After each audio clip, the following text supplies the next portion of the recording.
আসসালামু আলাইকুম বন্ধুরা, কেমন আছেন? আজকে আমি আবার হাজির হলাম নতুন একটি ভয়ানক হরর মুভি নিয়ে। এটি হংকং এর এক ভয়ানক ভৌতিক ছবি, যার শুধু ট্রেলার দেখলে ভয় পেয়ে যাওয়ার মতো অবস্থা। ধ্বংস হয়ে যাওয়া অদ্ভুত এক উগ্রা হঠাৎ সামনে এসে দাঁড়ানো, মুখোশ পরা এক নর্তকী, নিয়ন্ত্রণ হারানো লিফট, আর বহুদিন ধরে সিল করে রাখা ভয়ঙ্কর 7 নম্বর তালা, সব মিলিয়ে যেন গা ছমছম করে তোলে। পুরো পরিবেশটা এতটাই ভয়াবহ যে গা শিউরে ওঠে। তুমি যদি ভীত হয়ে থাকো তাহলে লাইট বন্ধ করে দেখার পরামর্শ দিলাম।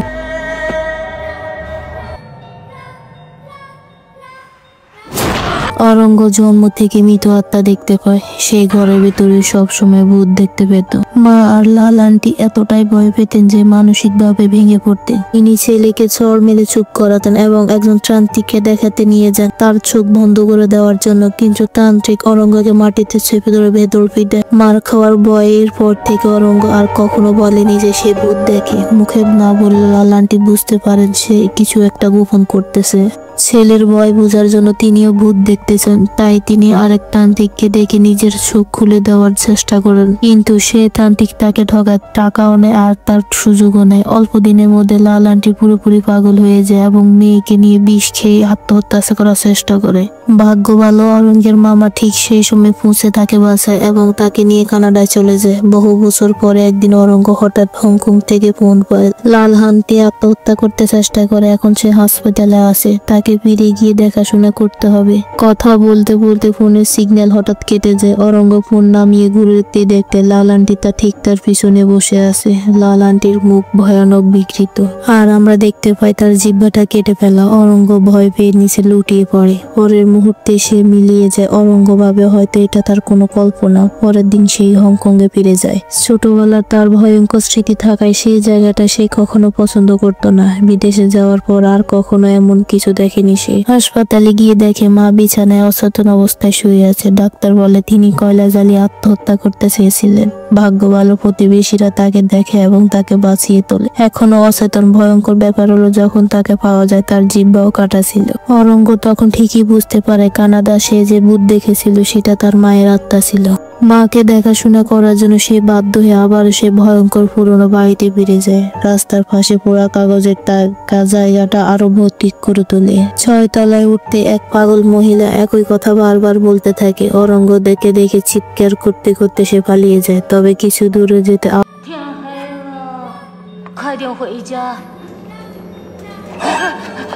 আবার দেখে এক ছেলে কাগজের গাড়ি নিয়ে একা একা খেলছে। এই বাড়িটা আগের মতোই অস্বাভাবিক। বাসায় পৌঁছে দেখে দরজায় সাদা কাগজের রান্নার সামগ্রী গোজা, তার মৃতদের উদ্দেশ্যে ব্যবহার করা হয়। অরঙ্গ বিরক্ত হয়ে সেগুলো ফেলে দেয়, কিন্তু সামনের প্লেটে থাকা মোটা লোক সেগুলো তুলে নিয়ে নিজের দরজায় সাজিয়ে রাখে। এই যেন এক অদ্ভুত আচরণ। ঘরে ঢুকতেই সেই কাগজের ঘাড়ি নিয়ে খেলতে থাকা ছেলেটা হঠাৎই ঘরে ঢুকে খেলা শুরু করলো। অরঙ্গ দেখে লোহার ড্রামে তখনও পড়ে আছে তার মায়ের আত্মহত্যার সময় পড়া কয়লা, আর যেটা দিয়ে জিহ্বা কাটা হয়েছিল সেই কাশিটা। আর ছেলেটা বের হওয়ার সময় নিজের প্রিয় কাগজের ঘাড়িটা অরঙ্গকে দিয়ে যায়। অরঙ্গ নিতে না চাইলে মন খুবই খারাপ করে, তাই অরঙ্গ অনিচ্ছে সেটা নেয়। পরে ঘর গুছাতে গিয়ে অরঙ্গ পায় মায়ের কিছু পোস্ট কার্ড, যেগুলোতে সবই ফেরত এসেছে। লেখা ছিল এমন কেউ না, মা তাকে খুব মনে করত। একটি লাল খামে চিঠিতে লেখা লাল আন্টি থাকে 706 নম্বর ফ্ল্যাটে, কিন্তু সে তো 606-তে থাকে। অরঙ্গ ভাবে মা পাগল অবস্থায় ভুল লিখেছে। শৈশবের জিনিসপত্র ঘাটতে ঘাটতে হঠাৎ উপরতলা থেকে এক মহিলার কান্না শব্দ আসে। ভয় পেয়ে অরঙ্গ ঘুমোতে পারে না। জানালার কাছে দাঁড়িয়ে একটু হাওয়া নিতে তাকাতেই দেখে সামনে একটা মোটা লোক এক অদ্ভুত হাসি দিচ্ছে। তার কাঁধে কালো রঙের একটা হাত।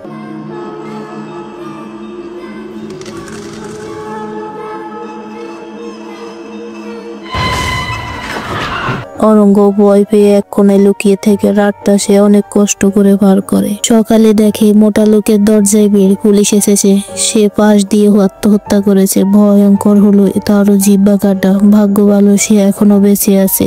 স্টেশনে তোলার সময় সে অরঙ্গের হাত ধরে জিহ্বাহীন মুখে হাসে। অরঙ্গ আরো আতঙ্কিত হয়ে যায়। অরঙ্গ বুঝতে পারে মা আর এই লোকে দুজনের ক্ষেত্রে অস্বাভাবিক কিছু আছে, কিন্তু মা তো এখনো অচেতন, তাই সে কিছুই জানতে পারতেছে না। হাঁটতে হাঁটতে অরঙ্গ দেখা পায় পাশের কাগজের সামগ্রী বানানোর দোকানের মালিক সংসুর সাথে। কাজে ব্যস্ত থাকার কারণে সে অরঙ্গকে অনুরোধ করে কিছু জিনিস দোকানে পৌঁছে দিতে। সেখানে গিয়ে অরঙ্গ দেখে নানা রকমের কাগজের তৈরি খেলনা আর জিনিসপত্র। সংসুর স্ত্রী খুব আন্তরিকভাবে তাকে স্বাগত জানায়। তাদের আচরণে অরঙ্গ একটু স্বস্তি পায়। কিছুক্ষণ পর সাংসু আসে আর বলে অরঙ্গ কিছু চাইলে সে যেন বানিয়ে দেবে। অরঙ্গ ভাবে সে মজা করেছে, কিন্তু লোকটি ছিল ভীষণ সিরিয়াস। অরঙ্গ জিজ্ঞেস করে ওই ছোট ছেলেটার কাগজের ঘাড়িটাও কি আপনি বানিয়েছেন? সংসু বলে হ্যাঁ, ওই ছেলেটার খেলনার জন্য আমি বানিয়েছি। মৃতদের জিনিস হলো বাচ্চাদের কিছু না থাকলে তো সে আরো একা হয়ে যাবে। সে জানায় ছেলেটার নাম শাওইউ এবং সতর্ক করে তার কাছ থেকে দূরে থাকতে। তে অরঙ্গেরই মঙ্গল হবে। এদিকে শাওই স্কুল থেকে বাড়ি ফিরে দেখে এক মেয়ে লিফটে ঢুকছে। সেও দৌড়ে যায়, কিন্তু হঠাৎ মেয়েটা অদ্ভুত আচরণ করে। লিফটে ঢোকার পর সে হঠাৎ অদৃশ্য হয়ে যায়। শাওই বুঝে সেও ভূত দেখেছে। তখন আরেকজন লিফটে উঠলে তবে সে সাহস করে ভেতরে যায়। তারা 3 তলায় নেমে যায়, কিন্তু শাওইর গন্তব্য ছিল 6 তলায়। কিন্তু লিফট 6 তলা না থেমে উঠে যায় 7 তলায়। দরজাটা নিজে নিজেই খুলে যায়। দেখে সামনে দাঁড়িয়ে আছে একদল ভূত শিশু। ভয়ে এসেছে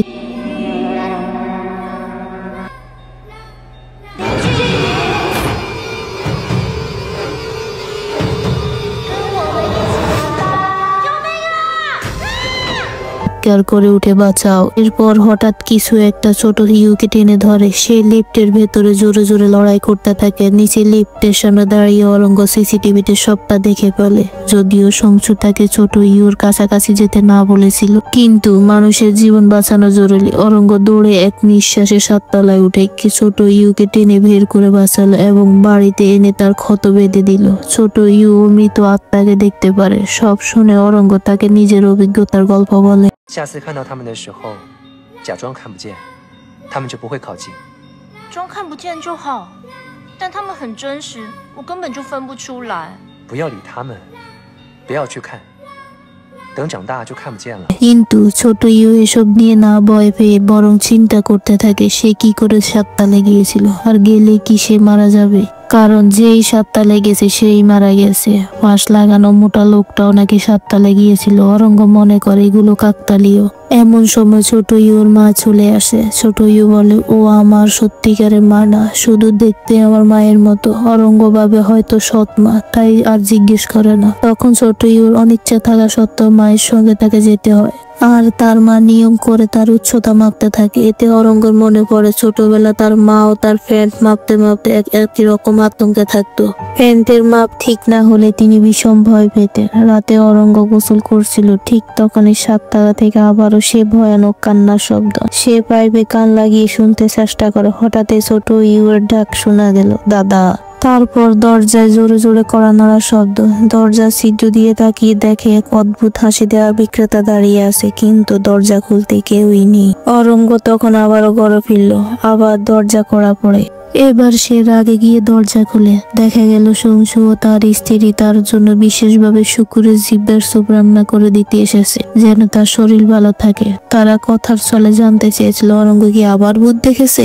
অরঙ্গ বলে না, ছোটবেলায় ভুল বোঝা হয়তো, সে কখনো ভূত দেখেনি। সংসুর স্ত্রী হঠাৎ জিজ্ঞেস করে সে কি কোনো অদ্ভুত শব্দ শুনেছে। অরঙ্গের নার্ভাস মুখ দেখে তারা বুঝে যায় সে মিথ্যা বলছে, কিন্তু তারা সেটা প্রকাশ না করে চুপচাপ সেখান থেকে চলে যায়। তাদের হাঁটার ভঙ্গি এতটা অদ্ভুত ছিল যে মনে হয় তারা কিছু লুকাচ্ছে। অরঙ্গ স্যুপটা খায়, নিশ্চয়ই বেশ সুস্বাদু, কিন্তু খাওয়ার পর তার মাথায় ঝিমঝিম করতে থাকে, মনে হয় কোনো গভীর অন্ধকারে পড়ে যায়। স্যুপটাতে নিশ্চয়ই কিছু মিশানো হয়েছে। এরপর অরঙ্গ খোঁজ নিতে কমিউনিটি অফিসে যায়। তার মার কেন জিহ্বা কেটেছিল। স্টাফ বলে ওই ভবনে আগে অদ্ভুত ঘটনা ঘটেছিল। সেই লিফটে সিসিটিভিতে দেখায় তার মা আত্মহত্যা করার আগে 7 তলায় গিয়েছিল।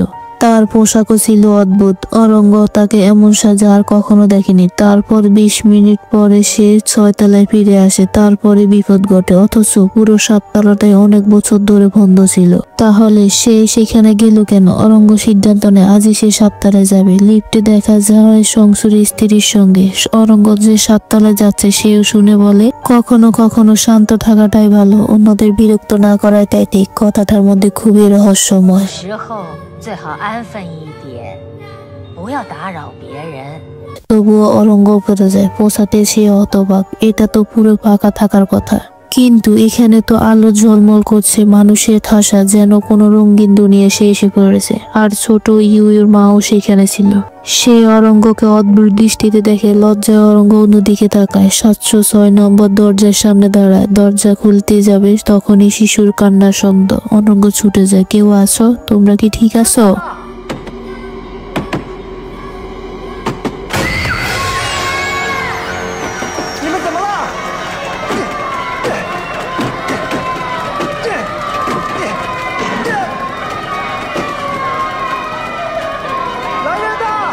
সাহায্য খুঁজতে গিয়ে দেখে পুরো দুনিয়ায় হঠাৎ লাল হয়ে গেছে। সে একটা ভয়ঙ্কর জায়গায় আটকে গেছে। সামনের দিকে একটা দরজা, যতই দৌড়ায় দরজাটা ততই দূরে সরে যায়। ঠিক তখনই অন্ধকার থেকে শোনা যায় ভয়ানক গানের সুর। একজন মুখোশ পরা নর্তকী ধীরে ধীরে এগিয়ে আসে। অরঙ্গ ভয়ে বসে পড়ে, কিন্তু সেই নর্তকী দরজাটা খুলে দেয়। অরঙ্গ ভয় সামলে ধরে নিচে নেমে যায় 6 তলায়।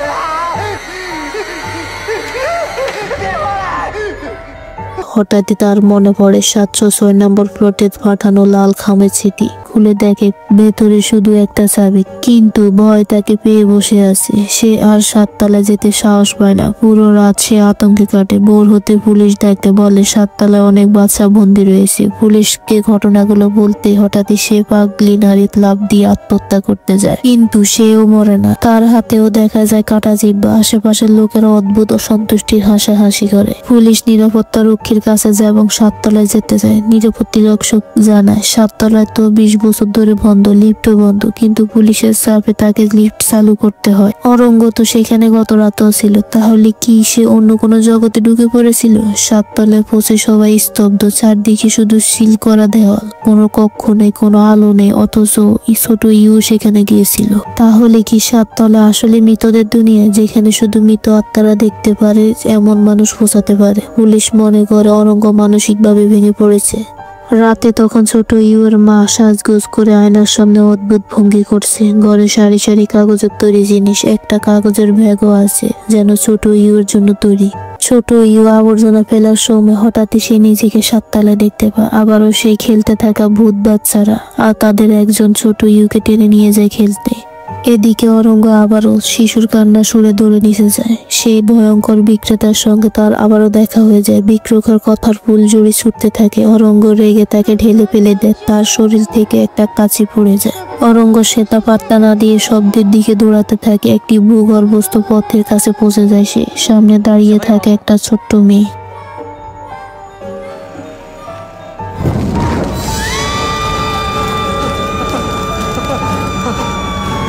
ভয় পেয়ে আরঙ্গের মনে হলো সেখানেই সে মারা যাবে। আতঙ্কে সে দৌড়ে লিফটের ভেতরে ঢুকে পড়লো, কিন্তু ছোট্ট মেয়েটি আবারও তার সঙ্গে লিফটে ঢুকে গেল। 你在7楼有没有看到我妈妈？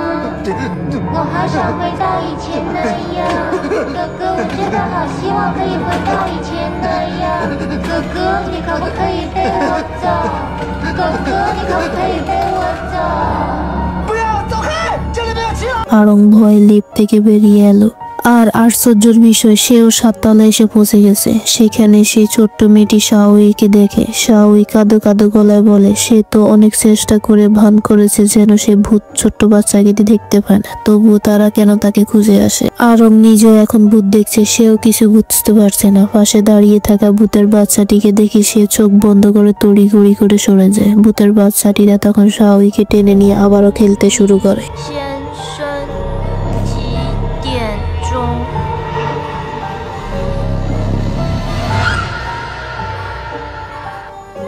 12点。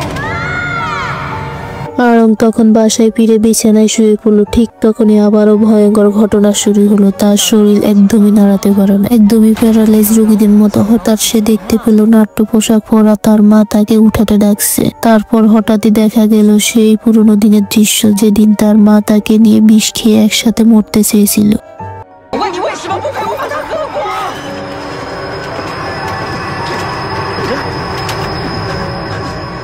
মা মামা তখন তাকে বাঁচিয়ে নিয়ে যায়। মা তখন বিছানায় বসে রাগানো দৃষ্টিতে তাকে তাকিয়েছিল। আরং এভাবে সারা রাত আতঙ্কে কাটালো। সকালে সে শাওয়ের বাসায় আসে, কিন্তু বাসায় কেউই নেই। সে একটি অ্যালবাম হাতে নিয়ে দেখে ছবিতে শাওয়ের মা বৃদ্ধ, চুল পাকা, কিন্তু সেদিন রাতে 7 তলায় যে মহিলাকে দেখেছিল তার সাথে কোনো মিলেনি। হঠাৎ সেদিন সে শাওয়ের মাকে দেখেছিল। তিনি মানুষ না, তিনিও এক নারীবোধ, শাওয়েকে নজর রাখার দায়িত্বে থাকা বোধ। ঠিক তখনই লোভনীয় সাজে এক মহিলা আরংকে প্রলুব্ধ করতে চাইল। আরং তখনই বুঝতে পারলো এটা কোনো ভালো কিছু না। সে তখন দৌড়ে বেরিয়ে এলো। রাস্তায় আবারও চংসু এর শাওয়ের সঙ্গে দেখা হয়, কিন্তু শাওয়ে এবার আরংকে দেখে ভয় পায়, বরং সংসুর সাথে খুব আপন ভাবে থাকে। সংসু আরংকে বলল, আজ একটি বিশেষ দিন, তোমাকে আজকে সেখানে যেতেই হবে। ঠিক তখনই আরং হাসপাতাল থেকে খবর পেল তার মা জ্ঞান ফিরে এসেছে। 10 বছরের বেশি সময় পর সে এখন মাকে দেখে কান্না ভেঙে পড়ে। কিন্তু তার জায়গার পিছনে আরেকটি উদ্দেশ্য ছিল, আরংকে সেই বিশেষ অনুষ্ঠানে নিয়ে যাওয়ার। লান ফিসি ফিরে আসতেই হবে, আনন্দের উৎফুল্ল। আরং লক্ষ্য করলো সেদিন যে মোটা লোকটিকে ঝুলে থাকতে দেখেছিল আর যে পাগল মহিলাটি লাফ দিয়েছিল সেও সেখানে আছে। খুবই অদ্ভুত মনে হলো তার। খাওয়া দাওয়া শেষে শমশির স্ত্রী ঘোষণা দিল সময় হয়ে গেছে। সবাই টেবিলে লাল কাপড় সরাতে দেখা গেল তার নিচে কাঁচি রাখা আছে। যারা আগে জিব্বা কাটেনি তারা নিজেদের জিব্বা বের করে কাঁচি দিয়ে কেটে ফেলতে লাগলো। তারপর সেই জিব্বা হাতে নিয়ে যেন কোনো উৎসর্গ করলো। আরং পুরো বিষয়টা দেখে পুরোপুরি অবাক হয়ে যায়। লান পিসে আরংকে তাগাদা দেয়, তারও জিব্বা কাটতে হবে। 让我妈变成这样！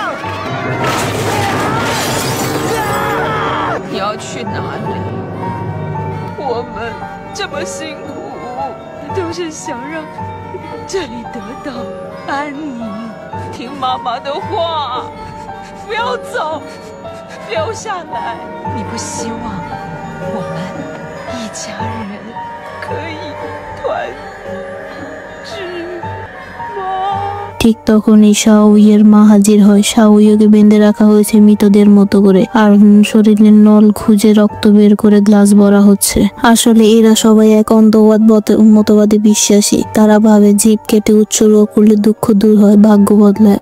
আর সবচেয়ে বড় উৎসর্গ হলো যে শিশুরা দুই দুনিয়ায় দেখতে পারে। তাই তারা সব সময় শাওয়ের উচ্চতা মাপত, সে কখন উৎসর্গ করার উপযুক্ত হবে তা দেখার জন্য। লান ফিসি আরঙ্গের কোমর মাপত, শুধু এই ভয় থেকে যদি আরঙ্গ উৎসর্গের বয়সে পৌঁছে যায়।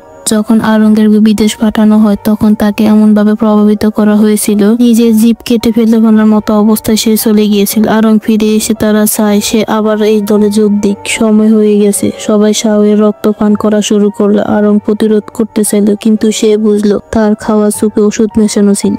সে তখন অজ্ঞান হয়ে গভীর অন্ধকারে ডুবে গেল। যখন তার জ্ঞান ফিরল তার মা আবার তরুণ, মানসিকভাবে স্বাভাবিক। তার পাশে এক সুন্দরী স্ত্রী, যিনি তার সন্তানের মা। স্ত্রী বলল, তুমি যেটা দেখেছো সবই ভ্রম। মা বলল, এখানে মা আছে, স্ত্রী আছে, তো সুন্দর এভাবে একসাথে থাকা। কিন্তু আরং ট্যাঙ্ক ফেলো, কিছুই ঠিক নেই এখানে। সে দৌড়ে দরজায় যায়, দেখে দরজাটি কাগজ দিয়ে বানানো। সে ভয় পেয়ে পিছিয়ে আসে। কাগজের দরজা ভেঙে বের হয়। দরজার উপরে লেখা থাকে 706 নম্বর রুম। এটাই সেই কাগজের ঘর যা সে প্রথম দিন শমশির বাসায় দেখেছিল। তার স্ত্রীকেও দেখে সেই কাগজের পুতুলে পরিণত। তার মাও ইতিমধ্যে মারা গেছে। আরংকে কাছে পাওয়ার জন্য মা নাকি তাকে কাগজের স্ত্রী জোগাড় করে ফেলে রেখেছিল। সবই ছিল পাদ। আরং যাতে ফিরে আসে এবং এই দলে যোগ দেয়। সংসুর কাশি হাতে এগিয়ে এলো আরংকে জিভ কাটিয়ে তাকে সেই সুন্দর ভ্রমের দুনিয়া পাঠাতে। কিন্তু এবার আরং আর প্রভাবিত হয়নি। সে কাশি ছিনিয়ে নিয়ে সংসুর উপর আক্রমণ করে। তারপর ছোট্ট শাওয়েকে বাঁচাতে ছুটে যায়, কিন্তু ততক্ষণে সে রক্তশূন্য হয়ে মারা যায়। আরং তাকে জড়িয়ে ধরে ভেঙে পড়ে। 7 তলায় আটকে থাকা সব শিশুকে সে দেখে। ওরা ছিল নিরীহ শিশু, যাদেরকে পাদে ফেলে হত্যা করা হয়েছিল। তারা আর জন্ম নিতে পারেনি, চিরদিন সেখানে আটকে থাকে। শাওয়ের মৃততার দেহ জড়িয়ে আরো কষ্টে হাসতে থাকে। এই মানুষ আর ভূতের মিশ্র সমাজে ভবিষ্যৎ কতই না অন্ধকার। যেমন ছোটবেলায় আরং সত্য বলতে ভয় পেত, কারণ সে ছিল অসহায়, তাই সে সব সহ্য করতে। এভাবে শেষ হয় সেভেন্থ মুন রিটার্ন ছবির গল্প। বন্ধুরা, নতুন নতুন হরর মুভি পেতে আমার চ্যানেলটাকে লাইক এবং সাবস্ক্রাইব করে দিও।